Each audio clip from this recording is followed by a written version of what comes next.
সেটা নাকি ফাইনাল হয়ে যাবে, এই ধরনের কথা ছড়াচ্ছে। যারা মিডিয়ার বন্ধুরা আছেন তারাও শুনুন, এই মার্কেটে যারা মুসলিম সমাজের মানুষ আছেন, অমুসলিম সমাজের মানুষ আছেন, সবার উদ্দেশ্যে বলছি, আমি গুটি কয়েক কথা বলবো। যেটা হিন্দু মুসলিমের মধ্যে এই অকাপ সম্পত্তি নিয়ে, যেটা আমাদের আগে প্রসেনজিৎ দা বললেন 2013 সালে সংশোধন হয়েছিল, 1995 সালে আইন তৈরি হয়েছিল, কোনো সমস্যা হয়নি। 2024 এসে সমস্যা কেন তৈরি করতে চাইছে, এখানটা একটু ক্লিয়ার করতে চাই। ওরা চিৎকার করে বলছে বিজেপি যে ট্রাইব্যুনালের যে আইন আছে ওর বাইরে নাকি আর কিছু হবে না, ট্রাইব্যুনাল যাকে বলে দেবে যে এটা ওয়াকাফ, তো এটাই ওয়াকাফ হয়ে যাবে। ঘোড়ার ডিম। কি বললাম? ঘোড়ার ডিম। কারণ তারা, কল্যাণ ব্যানার্জি কতটুকু পড়াশোনা করেছেন, ডিগ্রি কোথা থেকে পেয়েছেন, কোথা থেকে অ্যাডভোকেট হয়েছেন, আমি আশা করব পাবলিক ডোমিনেশন অন্তত একবার দেখাক। এই ইউনিভার্সিটির আন্ডারে এই কলেজ থেকে তিনি আইন পড়ে এসেছেন। সন্দেহ হচ্ছে ভাই কোথা থেকে ডিগ্রি ওনার পেয়েছে। দেখুন আর্টিকেল 227 সংবিধানের আর্টিকেল, অনুচ্ছেদ 227টা গিয়ে একবার খুলে দেখবেন। যদি না পারেন আমার কাছে সংবিধান আছে, কপি আপনাকে আমি দেখাতে পারি। সেখানে পুরো উল্লেখ করা আছে যে ট্রাইব্যুনালের কোনো অর্ডার যদি আমার আপনার ভালো না লাগে, অপছন্দ হয়, আপনার সাথে যদি মনে করেন আপনার সাথে অন্যায় হয়েছে, ট্রাইব্যুনাল করেছে, তাহলে সংবিধানের 227 কে সামনে রেখে সুপ্রিম কোর্টে, হাইকোর্টে যেতে পারেন, হাইকোর্টে গিয়ে রিট করতে পারেন, অথবা সিঙ্গেল বেঞ্চে মামলা করতে পারেন। ধরে নিলাম এবার একটা ওয়াকাফ প্রপার্টির সাথে একজন কোন ব্যক্তির, সে রামও হতে পারে, রহিমও হতে পারে, মতনৈক্য হয়েছে। ওয়াকাফ বোর্ড বলছে আমার জায়গা, রাম রহিম বলছে আমার জায়গা। সমাধান কিভাবে হবে? ট্রাইব্যুনালে যাবে। ট্রাইব্যুনালের অর্ডারটা যদি ওয়াকাফ বোর্ডের পক্ষে যায়, বা ওয়াকাফ বোর্ডের বিপক্ষে যায়, বা রাম রহিমের বিপক্ষে যায়, তাহলে সকলেই সংবিধানের 227 আর্টিকেলকে সামনে রেখে হাইকোর্টে চলে যেতে পারে। তার প্রমাণ হিসাবে অনেকে, প্রচুর প্রমাণ আছে আমার কাছে। আমি একটা কেস নাম্বার বলে দিচ্ছি, গুগলে সার্চ মেরে দেখে নেবেন। Case CO number 129 of 2020, Sheikh Rahmatullah versus the Waqf board of West Bengal and others. এই মামলাটা ট্রাইব্যুনাল থেকে কোথায় গিয়েছে? হাইকোর্টে গিয়েছে। তাহলে এতদিন যারা এই ধরনের মিথ্যাচার করত, ট্রাইব্যুনাল ছাড়া অন্য কোনো মামলা, ট্রাইব্যুনালেই শেষ কথা, তাহলে তারা মিথ্যা কথা বলছেন, অসত্য কথা বলছেন। আসলে তারা ট্রাইব্যুনালের ইতিহাসই জানে না। 1976 সালের 42তম সংশোধনীতে শরণ সিং এর সুপারিশ, কমিটির সুপারিশে এই ট্রাইব্যুনালটাকে অ্যাড করা হয়েছে। 323A প্রশাসনিক দিকটা দেখে ট্রাইব্যুনালের, 323B বাকি আদার্স দিকগুলো দেখে। এগুলো তারা হয়তো অনেকে জানে না, বা না জানার ভান করে হিন্দু মুসলমানের মধ্যে বিভেদ তৈরি করতে চাইছে। একজন তো বলে ফেলল যে ট্রাইব্যুনালের ক্ষমতা নাকি সুপ্রিম কোর্টের উপরে, সে জানেই না। তো ব্যাপারটা হচ্ছে ট্রাইব্যুনালের ক্ষমতা একটুখানি। তারপরেও বলে রাখি, ওয়াকাফের যে ট্রাইব্যুনাল আছে তার নিজস্ব কোনো গাইডলাইন নেয়নি। তারা সিভিল কোড অফ সিভিল প্রসিডিওরকে নিয়েছে। যেমন আপনি যদি চান গ্রিন ট্রাইব্যুনাল, ট্রাইব্যুনাল অনেক ধরনের আছে, 14 রকমের ট্রাইব্যুনাল আছে। পশ্চিম বাংলাতে 11 রকমের ট্রাইব্যুনাল আছে। গ্রিন ট্রাইব্যুনাল ল্যান্ডের উপরে আছে, ল্যান্ডের নিজস্ব আছে। কোর্ট অফ সিভিল প্রসিডিওর ওরা নেয়নি, ওদের আরো কিছু ইনক্লুড আছে। কিন্তু ওয়াকাফ বোর্ডের, ওয়াকাফ ট্রাইব্যুনালের অন্য কোনো নেয়নি, ডাইরেক্ট কোড অফ সিভিল প্রসিডিওরকে ইনক্লুড করেছে, অর্থাৎ আরো সহজ করে। আর এই ট্রাইব্যুনালটা কি, লাইক আ সেশন কোর্ট, শুধু কেসের স্পিড আপ করার জন্য হাইকোর্টে এত মামলা, লোয়ার কোর্টে এত মামলা, সেশন কোর্টে এত মামলা, এই মামলাটা স্পেশাল তাড়াতাড়ি হওয়ার জন্য এই ট্রাইব্যুনালকে করে দিয়েছে।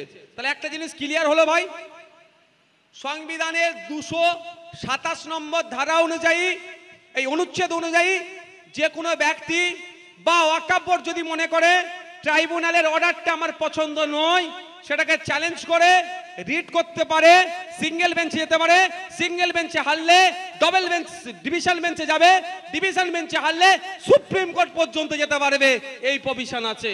তাহলে এতদিন যারা মিথ্যাচার করত তাদের কি হবে? তাদেরকে জবাব দেবেন। দুর্ভাগ্যের বিষয় এটাই, কলকাতায় লোক জমা করে মনে হয় এই ধরনের কথা বলে না। কারণ এই ধরনের কথা বললে তো আর হিংসা হবে না, আর হিংসা না হলে আমার রাজনৈতিক কারবার চলবে কি করে ভাই? আমার তো দরকার রাজনৈতিক কারবার চালানো। এটা যদি পাড়ায় পাড়ায় মাইক লাগিয়ে বলে দিতে সমস্যা মিটে গেল। আরে আমার হিন্দু ভাইদেরকে বিজেপি খাপিয়ে তুলছে কেন? বলছে তোর মন্দিরে এসে যদি ওয়াকফ বোর্ড লাগিয়ে দেয় তো হয়ে যাবে। ওয়াকফ বোর্ডের নিজস্ব ক্ষমতা নাই কারো জায়গায় গিয়ে বলে এটা ওয়াকফ, এই ক্ষমতাটা ওয়াকফ বোর্ডের নাই। কি করে ওয়াকফ হবে? আপনি, আমার আব্বার কথা বলছি, আমার বাবা আমার আব্বা 10 বিঘা জায়গা, দুরকম ওয়াকফ হয়। ওয়াকফে লিল্লাহ, আল্লাহর উদ্দেশ্যে ডাইরেক্ট, আর ওয়াকফে আওলাদ। কি হয়? আমি ওয়াকফে আওলাদের কথাই আসি। আমার আব্বা দেখলেন যে আমাদের 2 ভাই 10 বিঘা জায়গা আছে, অত জায়গা আমার আব্বার নাই, তাও বলে রাখছি। হ্যাঁ, আমার দাদুজান যতটুকু দিয়েছে আর কয়েক বিঘা আছে, 10 বিঘাও নাই। তো আমার আব্বা কি চাইলেন যে আমার এই সম্পত্তিটা আমার ছেলেরা কি করবে না করবে, বেঁচে কিনা যদি খেয়ে নেয় তার থেকে ভালো বিক্রি না করতে পারে এমন একটা রাস্তা করে দিয়ে যায়। কি? ওয়াকফ বোর্ডকে বললো এই আমার এই জায়গাটা তোমাকে আমি দেখছি দেখভাল করার জন্য। ওয়াকফ বোর্ড হচ্ছে একটা কি কেয়ারটেকার, এর বেশি কিছু নয়, দেখভাল করার জন্য। কি দেখভাল করবে? যে আমার ছেলেদেরকে এটা আমি অফ করে গেলাম, এটা ঠিক বিক্রি করে না খেতে পারে, যে সম্পত্তি আছে সেগুলো যেন ঠিকঠাক থাকে দেখার জন্য। এই ওয়াকফ বোর্ড দেখবার জন্য বছরের শেষে যে টাকা ওয়াকফ বোর্ড মানে যে টাকা ওই জমি থেকে আসবে তার 7% আবার ওয়াকফ বোর্ডকে দেয়। এবার আমার আব্বা যখন বললেন যে আমি ওয়াকফ বোর্ডকে জায়গাটা দেবো, ওয়াকফ বোর্ডকে যখন জানালেন, ওয়াকফ বোর্ড সার্ভে কমিশনকে দিয়ে নিজেও সার্ভে করতে পারবে না, অর্থাৎ জমির ধারে সে যেতে পারবে না। সার্ভে কমিশনকে দিয়ে সার্ভে করাবে, সার্ভে করার পরে রিপোর্ট ঠিক আসলে তারপরে বলতে পারবে এটা ওয়াকফ সম্পত্তি। কিন্তু এখন কি বলছে? কোনো মন্দিরে চলে গেলে, কারো দালানে উঠে গেলে বললি নাকি হয়ে যাবে। সম্পূর্ণটা মিথ্যাচার। ক্লিয়ার হয়েছে ভাই? আর ওর কথা আর বলবেন না, ওকে যত ভালো ভাষা বললে ভাষাটারই বদনাম হবে কল্যাণ বাবুকে। আর ও বলছে যেখানে নামাজ পড়ে সেটাই ওয়াকফ হয়ে যাবে। মানে ব্যাপারটা, যেই ছাগলটা থাকে সেটাই বলে নানির ছাগল, যেটা তাকে বলে সেটাই নানির ছাগল। ও ওয়াকফ কেন করতে যাচ্ছে? মাল তখন থেকে লুটবে বলে, ও তো বিক্রি করে ওদের খাবে, ও মানে ওনাদের টিম। আর একটা যেটা আছে সেটা আপনার বিধানসভার মধ্যে প্রশ্ন করেছিল, ওয়াকফ বোর্ডের প্রভিশন নাকি আপনার সংবিধানের মধ্যে নাই। সেখানেও বলেছি আমি যে সংবিধানের 26 নম্বর আর্টিকেলে দেওয়া আছে। আর একটা পাড়াতে পাড়াতে দেখবেন একটা খুব হিন্দু মুসলমানের মধ্যে মতনৈক্য করার জন্য খুব একটা ভয়ঙ্কর বার্তা ছড়াচ্ছে আমাদের সমাজের মধ্যে, হিন্দু মুসলমানকে আলাদা করার জন্য। কি? হ্যাঁ, মুসলমানদের ওয়াকফ বোর্ড আছে, আমাদের তাহলে নাই কেন? মুসলমানদের ওয়াকফ বোর্ড আছে, সব মুসলমানদের জন্য আইন, আমাদের জন্য নাই কেন? আমাদের এখান থেকে দেগঙ্গা চলে গেলে বিখ্যাত মন্দির আছে, কুতুব ভাই তোমার এলাকায় চাকলা ধাম, কচুয়া ধাম, চাকলা ধাম, আমাদের এলাকায় তো সম্প্রীতির আমরা করি মানাই না। যখন এই চাকলা ধামে, কচুয়া ধামে যখন লোকজন পানি নিয়ে আসে, নিয়ে যায়, তাদের আসা যাতায়াতের সুবিধা হলে ধর্মপ্রাণ মানুষেরা সেই জন্মেরই হোক না কেন সহযোগিতা যথেষ্ট করে। এটা আমাদের কালচার। অনেকে জল, পানি, বাতাসা, মেডিকেল ক্যাম্প যে যেমন পারে তীর্থযাত্রীদের সহযোগিতা করে।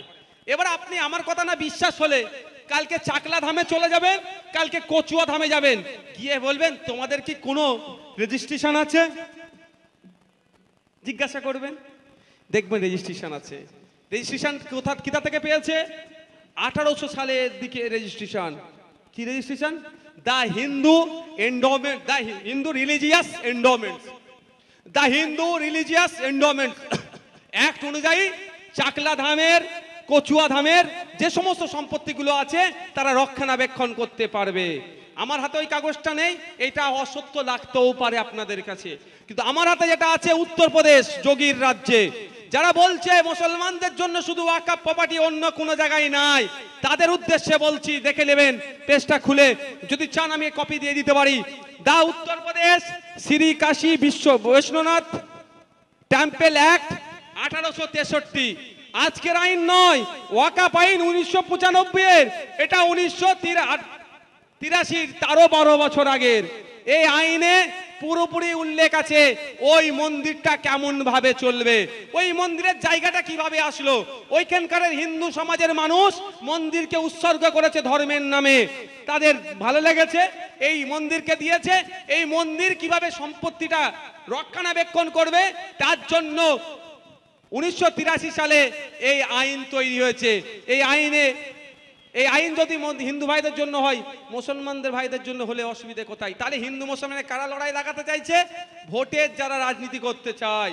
পাড়ার আমার হিন্দু মুসলমান কেউ লড়াই করতে চায় না এটা নিয়ে। শুধু একটা নয়, আপনি চলে আসুন the Tamil Nadu Hindu religious and charitable endowments, সেখানেও হিন্দু ভাইরা তামিলনাড়ুতে যে সমস্ত মন্দিরগুলো আছে কিভাবে পরিচালনা হবে, কারা কারা থাকবে ওই কমিটির মধ্যে, কজন থাকবে, তাদের মুভমেন্ট কি হবে, তাদের পারফর্ম কি হবে, সমস্তটাই উল্লেখ করে দিয়েছে। শুধু এটা নয়, আপনি চলে যান কর্ণাটকাতে একই ভাবে আছে, চলে যান আপনি অন্ধ্রপ্রদেশে একই ভাবে আছে, চলে যান আপনি উড়িষ্যাতে বিখ্যাত মন্দির, সবাই তো আমরা এই নামটা জানি, বিখ্যাত মন্দির পুরীতে চলে যান, পুরীতে গিয়েও পুরী মন্দিরের যে সমস্ত সম্পত্তি আছে সেটাকে রক্ষণাবেক্ষণ পরিচালনার জন্য নির্দিষ্ট আইন করে দিয়েছে। ওর বাইরে নট নড়নচড়ন। তুমি হিন্দু সম্পত্তি লুটে খেয়ে নেবে, ওটাও দেশ কিন্তু করতে দেবে না।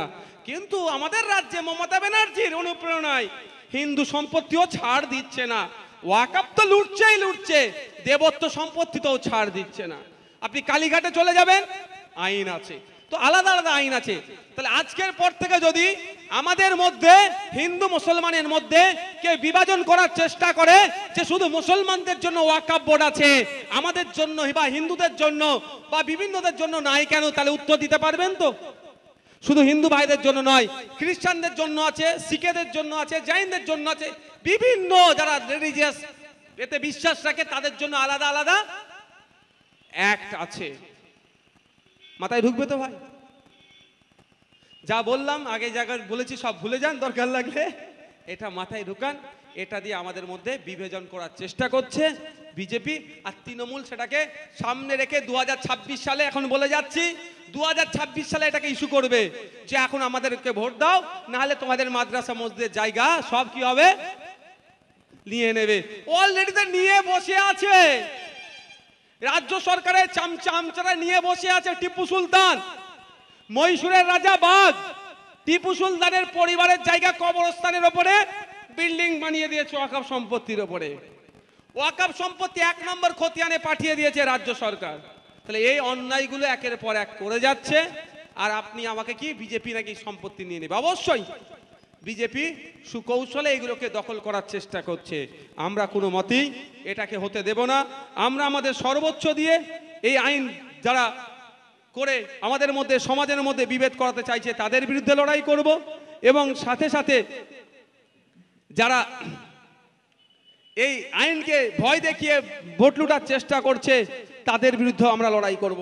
দেখুন, এমন একটা জায়গা দিয়ে রেখেছে এরা, যে জায়গায় বলা হচ্ছে ট্রাইব্যুনালের মামলা হলে একটা সাডেন পিরিয়ডের মধ্যে হাইকোর্টে গিয়ে তুমি মামলা করতে পারবে, কিন্তু ডিস্ট্রিক্ট কালেক্টরকে যে পাওয়ারটা দিয়ে রেখেছে সেই পাওয়ারে যদি ডিস্ট্রিক্ট কালেক্টর চূড়ান্ত, ওর পরে কোথায় গিয়ে মামলা করতে পারবে সেই অপশন কিন্তু রাখেনি।